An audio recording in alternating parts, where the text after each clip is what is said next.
Aujourd'hui dans cette vidéo, nous allons parler de l'état et surtout des véhicules fortement kilométrés, comment ça se passe, comment ça fonctionne, parce qu'il y a encore, à mon sens, un mythe. Donc c'est l'information que Jérôme m'a envoyée et j'ai vu qu'Automobile Propre en avait parlé très rapidement. Celui-ci un peu mieux, mais alors traduit en français, c'est pas foufou.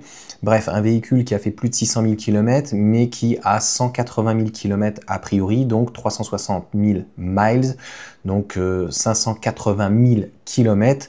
La batterie a été changée, ce qui est donc tout à fait cohérent. Donc un très gros rouleur, puisqu'a priori en 3 ans, et la batterie aurait été changée donc gratuitement.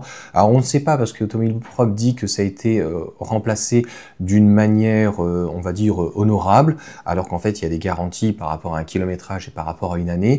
Et en Corée, a priori, ça serait donc une garantie étendue. Donc rien d'inquiétant. Donc encore une fois, un professionnel de la route, puisqu'en 3 ans c'est très rapide. On le sait aujourd'hui, on est sur une batterie, donc au-delà d'être en plateforme 800 volts, c'est qu'on est sur une batterie donc NMC. En fait, pour schématiser, pour les gens qui ne connaîtraient pas, on a deux types de chimie, on en a beaucoup plus que ça, mais on a des batteries donc lithium-ion type nickel, manganèse, cobalt, qui ont une densité très importante.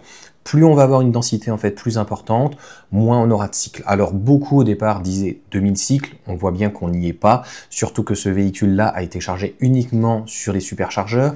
On n'a pas la précision ni sur Automobile Propre ni sur cet article de au-delà comment il a été chargé, eh bien quelle était la dégradation, est-ce que la batterie en fait elle était morte ou est-ce qu'elle arrivait à en dessous de 70% et elle a été prise donc finalement en garantie ou que Hyundai finalement aurait bien voulu la changer. Donc ça on n'a pas cette précision.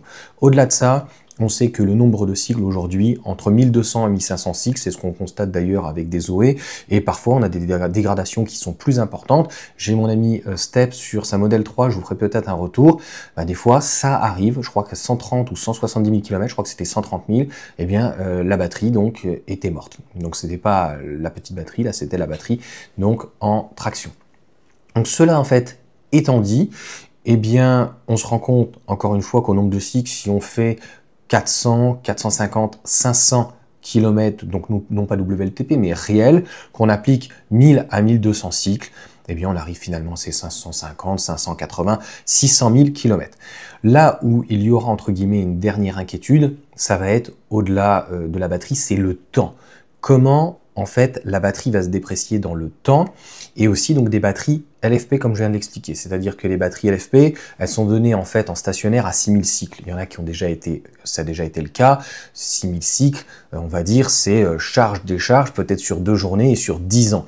Mais on sait qu'une batterie donc LFP sur du stationnaire, elle n'est pas utilisée de la même manière en fait qu'un véhicule qui serait éventuellement dehors, même si une batterie LFP peut être, comme les batteries Tesla ou autres, dans des containers, mais encore une fois, les conditions de stockage ne sont pas exactement, encore une fois, les mêmes. Donc je pense qu'il va falloir partir sur 3000 cycles, donc ça va être quand même excellent. Ce qui est bizarre, ce qui est dommage, pareil, il ne parle pas donc du moteur. Est-ce que le moteur a été changé? Parce qu'on sait souvent qu'un moteur, c'est aux alentours des 300 000 km. Il y a des moteurs qui ne font pas plus de 180, 200, 220, 250. Mais un moteur, notamment chez Tesla, c'est 300, 400 000 km. Donc ça m'étonne qu'à 600 000 km, le moteur n'ait pas été changé. Et puis c'est dommage qu'on n'ait pas forcément eu le coût donc, de la batterie. Mais je dirais que le gros plus, au-delà de Hyundai, c'est de Tesla, c'est-à-dire que les constructeurs, ça les embête d'avoir un constructeur, parce que Tesla c'est les seuls à faire ça quand même, de ne pas avoir d'entretien. Parce que quand tu as un gros rouleur comme ça, que tu as un véhicule thermique, je peux te dire que tu passes en fait à l'entretien tous les 2-3 mois. Donc le fait de ne pas notamment avoir d'entretien ou très peu d'entretien, eh bien ça permet finalement de payer sa batterie, au lieu de payer tous les 2-3 mois 1000 euros par-ci, 1000 euros par-là, etc. Et je l'ai dit, le gros avantage pour un gros rouleur, c'est sur un véhicule électrique, c'est le mobilier. Comment va vieillir le véhicule? Contrairement à un essence et surtout un diesel, et notamment sur un 4 cylindres, alors je ne parlerai pas d'un 3 cylindres diesel et essence, eh bien il n'y a pas de vibration. Donc on va avoir un véhicule à l'intérieur, au niveau donc de son mobilier, tableau de bord, au niveau des portes, etc., qui va beaucoup mieux vieillir. Donc encore une fois, quelque chose de relativement positif. C'est dommage qu'encore une fois qu'on n'ait pas ces petits détails, et c'est surtout que on va s'en rendre compte au bout de 10, 20, 30 ans, puisque normalement ce qui est apporté aujourd'hui comme élément, c'est une batterie d'une durabilité à peu près de 20 ans. Alors certains diront que c'est un peu court, surtout si on veut un véhicule de collection, et bien continuer à acheter des véhicules thermiques très concrètement.